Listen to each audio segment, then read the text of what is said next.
गडचिरोली ते उमरखेड जाणाऱ्या प्रवासी बसचा भीषण अपघात होऊन महिला व छोट्या मुलासह एकूण 3 जणांचा दुर्दैवी मृत्यू झाला असून 34 प्रवासी गंभीर जखमी झाल्याची घटना घडली। अपघातानंतर परिसरात एकच खळबळ उडाली असून जखमींना तातडीने जवळील शासकीय रुग्णालयात उपचारासाठी दाखल करण्यात आले।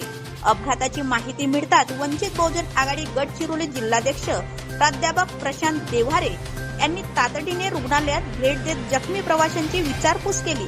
तसेच उपचार घेत असलेल्या रुग्णांच्या नातेवाईकांशी संवाद साधून प्रशासनाने सर्व जखमीवर योग्य व तात्काळ उपचार करावेत अशी मागणी केली।